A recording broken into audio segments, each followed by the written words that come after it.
Most businesses don't fail because of one catastrophic moment.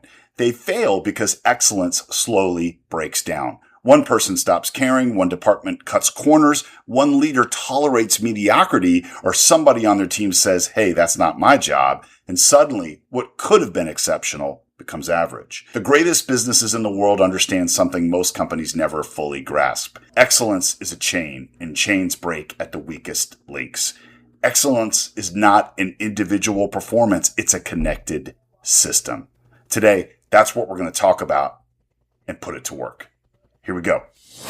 Welcome to another episode of the Leading Life Podcast, where we talk practical wisdom for leadership and life. I'm your host, Andy Zook, and I've learned that leadership is about how we show up for people, how we navigate change, and how we continue growing.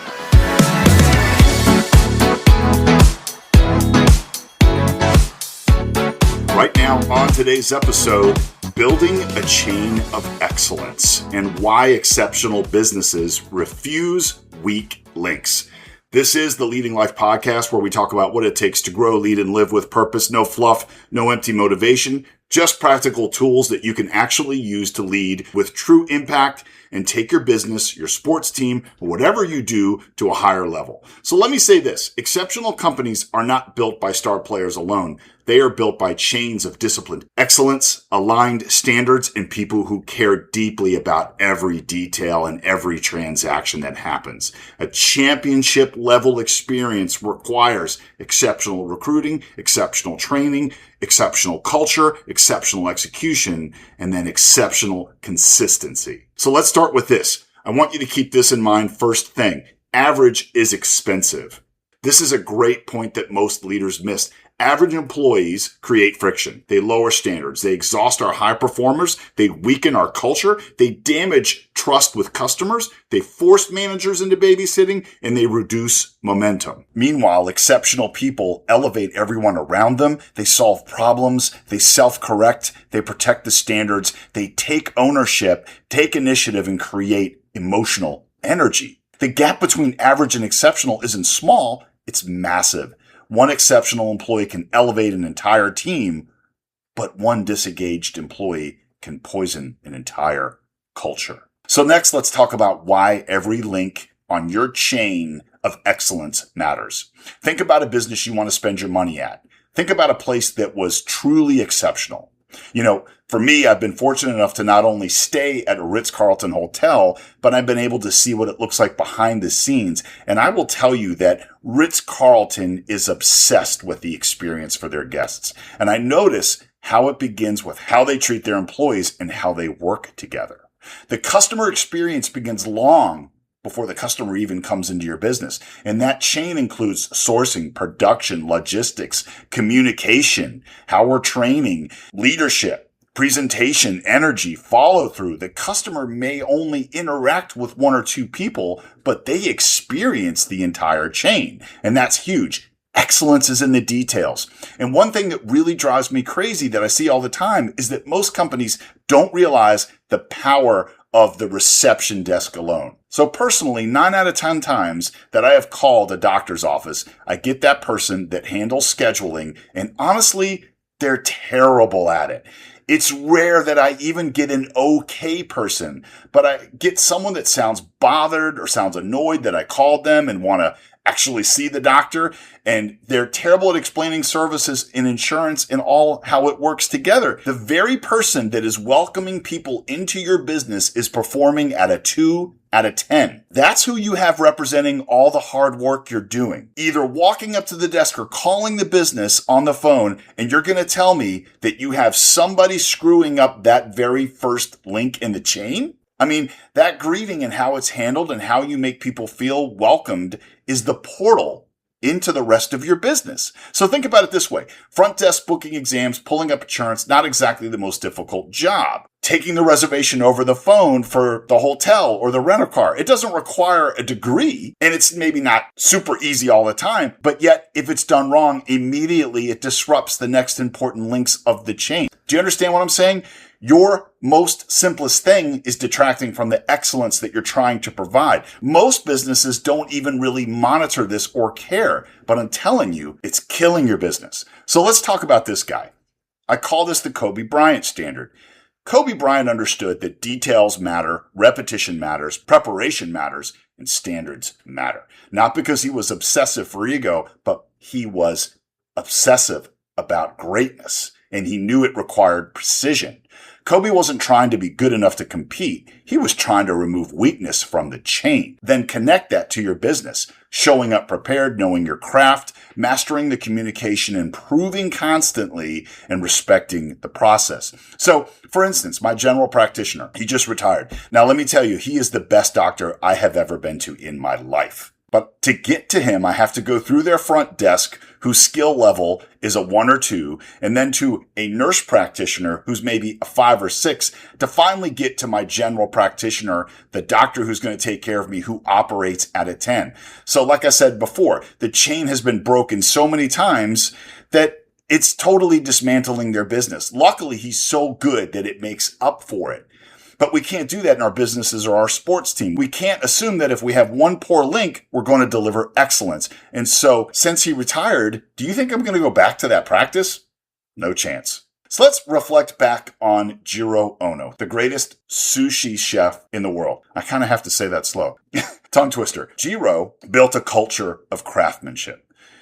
He didn't just build greatness through hype. He built it through repetition, high standards, apprenticeship, precision, and consistency. Every roll in his restaurant mattered. Every motion mattered. Every ingredient mattered. The apprentice making rice mattered. The fish supplier mattered. The preparation mattered. Nobody was allowed to casually weaken the experience. World-class businesses don't accidentally become world-class. They build cultures where excellence becomes normalized. But this idea of a chain of excellence goes even deeper than business, because the strongest chains don't just create great products. They create the next chain of future excellence. That's what made someone like Jiro so fascinating to me. He mastered sushi, but what he really did was build a culture, a philosophy, a standard, a way of approaching life and craftsmanship that could continue long after he's gone. He wasn't just simply making sushi. He was producing the future masters to make the sushi. And honestly, that's true in our families. Think about that. For instance, my wife has raised incredibly strong, independent, and hardworking women. Women with discipline, strength, pride, and standards. And now those values are being passed down into the next generation and the children they're having. Smart, driven, independent, caring, and strong. That's a chain of excellence. See, excellence is never isolated. It spreads through businesses, through families, through friendships, through leadership, through culture. People become what they repeatedly see modeled around them. And the hard truth is, mediocrity spreads too. Excuses can spread. Laziness will spread. Bitterness can spread. Low standards spread. Every environment is teaching people something. And that question is, what are you reproducing? Because our best leaders understand one weak link doesn't impact performance today. It impacts what gets normalized tomorrow. And that leads to one of the greatest responsibilities of leadership. Let's talk about how to protect the chain itself. Leaders must protect standards, remove toxicity, coach relentlessly, refuse complacency, hire with extreme care, and create accountability. One of the hardest truths in leadership is this: keeping the wrong person hurts the right people. I'm going to say that again.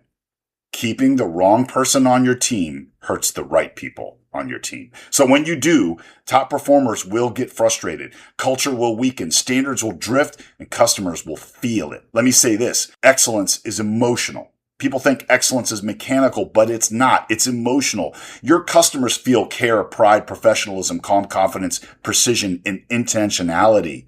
But they also feel the chaos if it's happening. They can see indifference. They see the laziness. They see disorganization. Put it this way. People may not always remember the exact product, but they remember how your business made them feel. So let's talk about your leadership edge. You cannot build an elite organization while tolerating chronic mediocrity.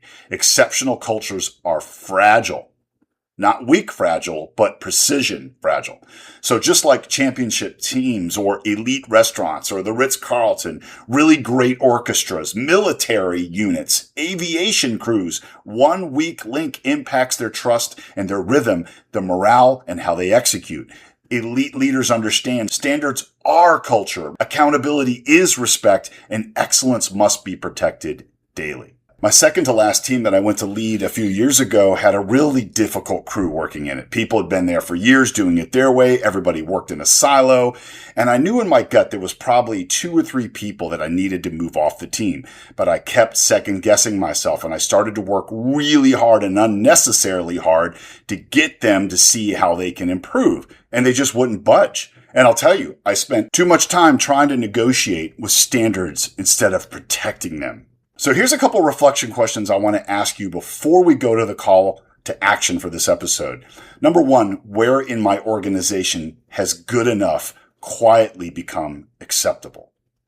Number 2, am I building a culture of craftsmanship or a culture of convenience? I think that's a powerful one. Number 3, what weak links am I tolerating that are preventing us from excellence? And here's your call to action for the episode. A couple things that I need you to establish first. You're going to need to set a high standard for every process in your business. You're going to need to be able to articulate what that gold standard is for how things flow and the process for you to produce your product and take care of your customer. Secondly, you need to be able to influence your team and get them emotionally attached to that process and standard.